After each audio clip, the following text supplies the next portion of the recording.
Tukoy na ng mga pulis ang pagkakakilanlan ng siyam na suspect sa pagpatay sa isang lalaki sa Quezon City matapos kumalat sa Facebook ang mga litrato at komento kaugnay sa krimen.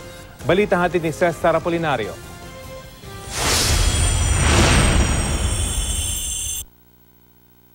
Sa death certificate ng OFW na si Abigail Gino Basas, lumabas sa isang matigas na bagay na ipinukpok sa kanyang ulo ang pangunahing dahilan ng pagkamatay niya.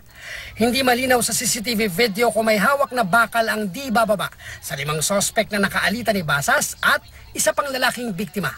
Gayunman, nakita raw ng pulisya sa ibang CCTV na kumpirmadong pinagtulungan umano silang bubugin ng grupo ng mga suspect.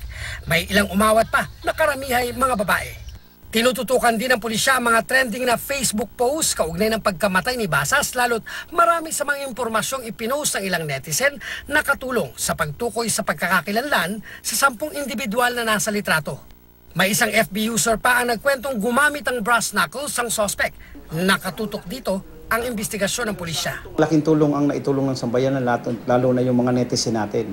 Kasi nakapagbigay sila, na-upload nila, at na-establish natin pati yung mga identity ng mga suspect. Nagmatch ang sumbong ng mga netizen na naroon daw sa crime scene sa salaysay ng isang individual na naglakas loob na magsumbong sa pulisya nitong Miyerkules. Hindi siya pinangalanan at hindi rin kakasuhan ng pulisya, lalo't bukod tanging siya lang sa 10 kasama sa litratong ito na pinakalat ng QCPD ang nagdetalye ng buong pangyayari. Sinabi niya lahat yung nangyari at saka kung sino-sino yung mga involved doon, nagko-corroborate po lahat at nagkakaroon tayo ng interlocking. Ibig sabihin yung mga statement ay nakikita-kita lahat sa dulo.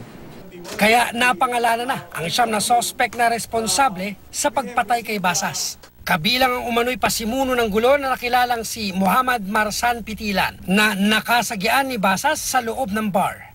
Nakita rin siyang kinausap ang isa pang suspect at sakasabay-sabay na sinundan ng biktima.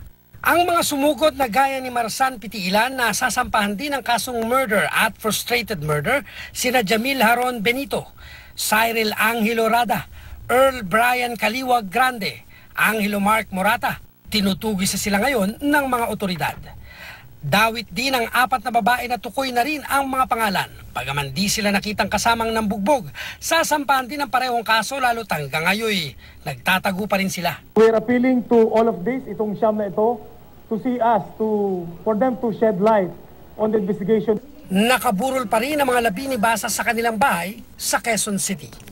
Cesar Apolinario, GMA News.